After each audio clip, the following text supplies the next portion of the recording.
Like you said, police in Washington are trying to learn more about why a woman led them on a high-speed chase through the city. She even managed to escape after being surrounded. The woman's mother says she had no history of violence but had been suffering from depression. Paul Strand has the story. The woman who led police and Secret Service agents on a wild chase through the downtown streets at up to 80 miles an hour has left behind a mystery. Why did she do it? And especially, why did she do it with a one-year-old child who everyone assumes was her daughter strapped into the back seat? Jennifer Janino lived in the same condo complex as 34-year-old Miriam Carey. It's a very sad story. I mean, we remember there's a woman who's no longer alive. A child was involved. So it's really sad. Many who knew Carey can't believe the Stamford, Connecticut dental hygienist could do such a thing. There were no signs she was a violent person. She was pretty quiet. I saw her downtown a couple times.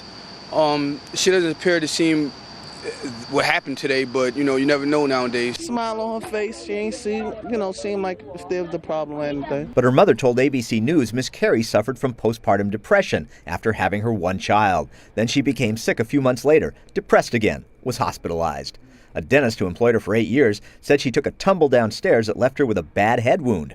Another dentist fired her last year and told the New York Times she had trouble getting along with coworkers and had a temper. The chase through the nation's capital did not have to end in the woman's death. Police gave her chance after chance to surrender. But when she tried to burst through a barricade near the White House, she smashed into a Secret Service officer, sending him flying over her car.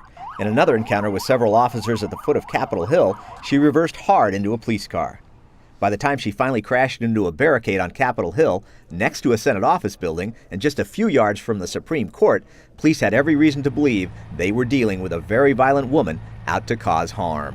In this post-9/11 world, police in a valuable terrorist target like Washington, D.C. have to always be on their guard that a wildly hostile person might be a suicide bomber about to set themselves off, or in this case, driving an entire car rigged to explode. So it's little surprise, once the woman crashed and finally came to a stop at this Capitol Hill intersection, she was cut down in a hail of bullets. Meanwhile, at Carey's condo back in Stamford, police forced all her neighbors to evacuate their homes and sent a bomb detection robot into her condo before going in themselves looking for clues. There were a bunch of police cars, the FBI, bomb squad came in, just a bunch of, big suburban SUV type of cars. We saw the firemen come up, and just basically everybody. Police are still there searching for a motive why someone would drive hundreds of miles just to cause such havoc. Paul Strand, CBN News, Capitol Hill.